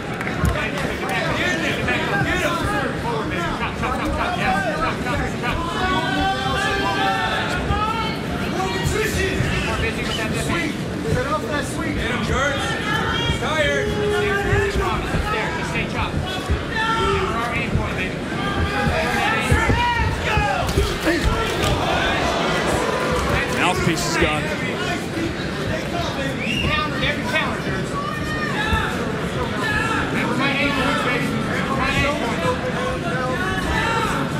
Haven't seen a lot of combinations from Gertz. It's been 1 or 2 punches, and then the level change. It's there. It's there. Overhand right. Brandon Gertz did get knocked out. Remember, it was a shot that would have leveled the Rhino, that knee from Derek Anderson. Caught him coming in. It was a timing shot. Yes. Could be Melvin Gillard's waiting for that, but was kind of surprised by the speed of Gertz. Thought he'd be able to time him coming in. He hasn't been able to do that. Big. Oh, Gertz was looking for the home run shot.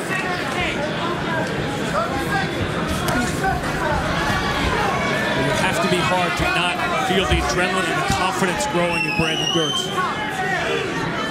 That's where you can make a mistake. Both guys landing shots there. Straight right. Overhand right over the top by Gertz. Oh, nice right hand by Gertz. Also a bit of a knee coming in.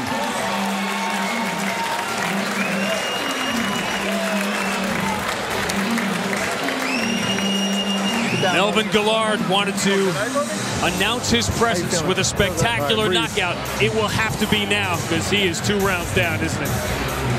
I believe he is. 2 seconds. Thank you. Good. Thank you. All right, Melvin, I need a little bit more movement out of you, okay? You're doing a lot of staring at him. You can't watch him, and you can't let these minutes go by. Don't let him find his zone. You're in your zone right now, okay? I need you to go out there. Hey, nothing. And you smoke the hook. The first thing to hit it. The takedowns were spectacular in nature. A setup by strikes. The short right hand over the top from the southpaw stance, and look at them. They weren't subtle takedowns. They weren't slick. They weren't technical. It was lift and dump. Caught a little knee coming in. Came in with the right hand over the top. Both guys landing good shots right there.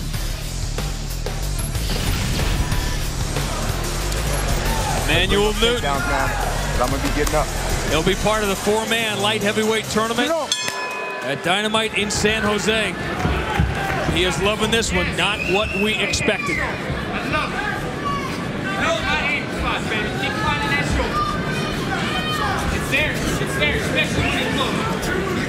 Melvin Gillard trying to conjure the time machine now. And overhand left by Gertz right to the takedown.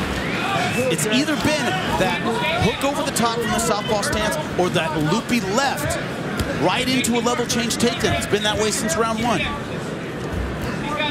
Through 2, Gertz up, 2-zip. 2-zip, both of them 10-9. This is not where Gillard wants to be at the start of round number 3. A ton of those came in the final 2 or 3 minutes of the first round. They weren't heavy, but Gertz was in complete control. Exactly.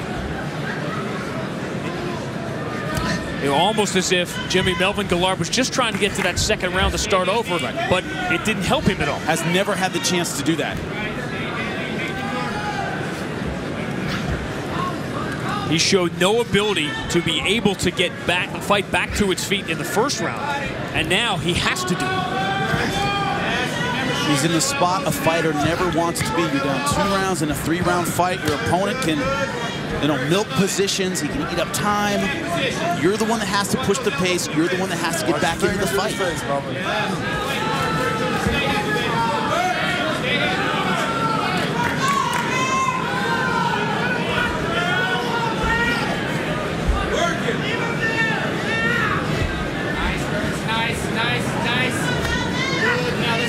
Let's go, let's work. Short elbow, don't raise. I need you to stay heavy. Short and tight. Good, yes. We almost added to that list in the opening seconds of this main event. Brandon Gertz, the All-American wrestler out of Minnesota State. Let's go, Brandon, you want to stay there and prove. The biggest stage of his life and the biggest fight of his life has dominated start to finish. He's trying to lock up the Kimura. Trying to isolate the arm of Melvin Gillard, and Gillard's out. To the closed guard.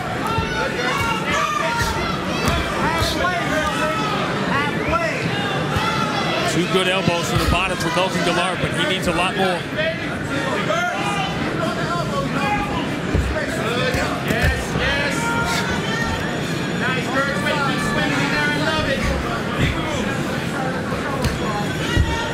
Melvin Gillard this week has talked quite a bit about the fact he had the opportunity to choose his opponent for his Bellator debut.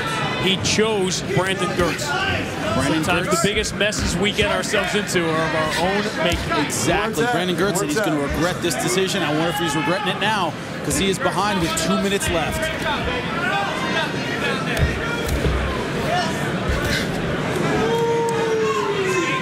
Let's go. Bruce, you want to stay there? Let's go, brother.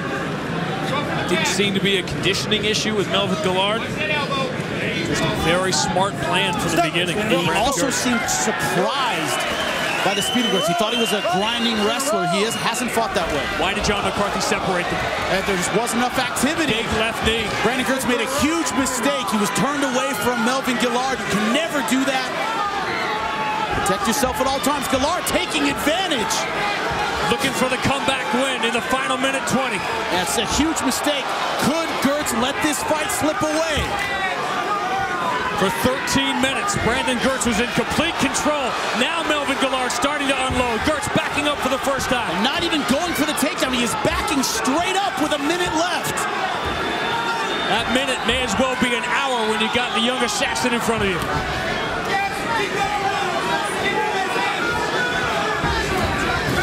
Melvin Gillard trying to pull this out late. And this would be a huge, huge comeback for Melvin Gillard if he's able to win this fight. This is what Girtz wants, some grappling. Slow this fight down, get back in it. Beautiful throw, but ends up on the bottom. That could be it. He got exactly what he wanted to until they landed.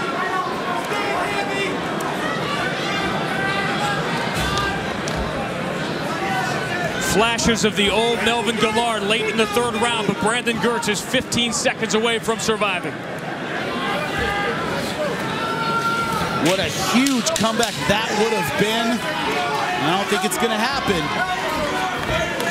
In the biggest fight of his life, on the biggest stage of his life, Brandon Girtz goes eye to eye with Melvin Gillard and outperforms him for most of the fight. When I'm telling you to turn around, it's because it's live, okay? You can't just keep walking away. Oh, that's exactly what you're doing.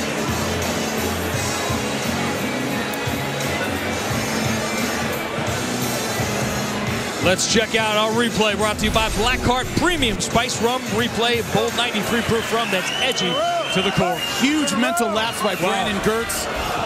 Didn't turn to face Melvin Gillard after they were separated. Melvin Gillard reacted like a professional should. Went on the attack, tried to take advantage of that mental lapse, and almost scored a finish at the end of the third round.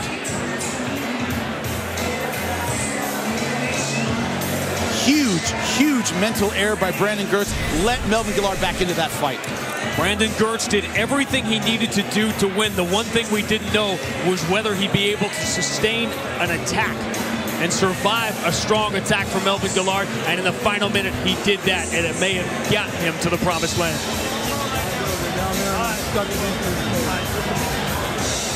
We talked about the start of a huge fall for Bellator MMA and Premier Boxing Champions at Friday night, lights out on Spike. Back on September 11th to see Adonis Stevenson, the light heavyweight champion, defend his title. And Dynamite on September 19th. We are closing in. 2 rings, the light heavyweight tournament, and Liam McGarry defending the light heavyweight world title against the icon Tito Ortiz. And we're right back with you on September 25th as Joe Warren is back in the Bellator cage against LC Davis. The much anticipated, long awaited Bellator debut of Melvin Gillard, but Brandon Girtz, they have stolen the show. According to you, he did it clean. I have it 30-27. You could easily give the last round to Melvin Gillard. I did not. I didn't think the attack was long enough to win back the round, but easily the first 2 rounds, 10-9 Brandon Girtz.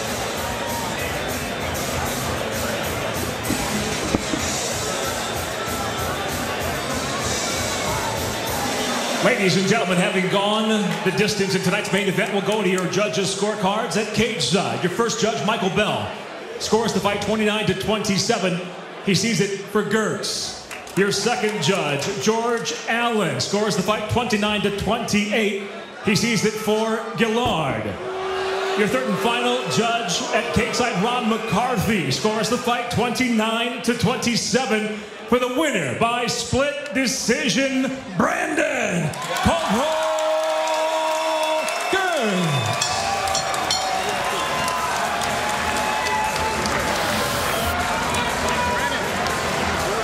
The biggest night in the life of that young man, Brandon Gertz, as he puts the big pelt on the wall.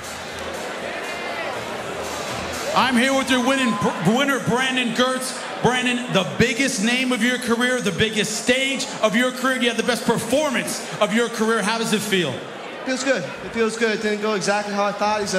He's a lot tougher than I actually thought he was. He kept going. I thought once it got past the first, I was going to be able to break him, but he's a tough kid and swarmed me at the end. I have to ask about the end of that fight. When they separated him, you didn't turn around in time. You turned around, he was coming right at you. What were you thinking during that onslaught, man? I'm an idiot. The ref told me to turn around. I turned around right into a punch. After that, he swarmed me. I was thinking like, damn, I should have been ready. A fantastic performance by you. Can't wait to see you again in the Bellator cage. Brandon Gertz, ladies and gentlemen. The win of his life for Brandon Gertz on a spectacular night for Bellator MMA. September 19th, Dynamite in San Jose. We're headed there. Top 20 knockouts next. September 19th, MMA legend Tito Ortiz is coming for champion Liam McGarry's light heavyweight world title. History will be made. Live and free on Spike, plus a 4-man, one-night tournament starring King Mo, Litton Vassell, Emmanuel Newton, and the Bellator debut of MMA superstar Phil Davis. Unbelievable! And on the same card, the biggest night in combat sports history features Glory Kickboxing with knockout king Paul Daly. What an epic night! Bellator Dynamite presented by Miller Lite, live Saturday, September 19th on Spike.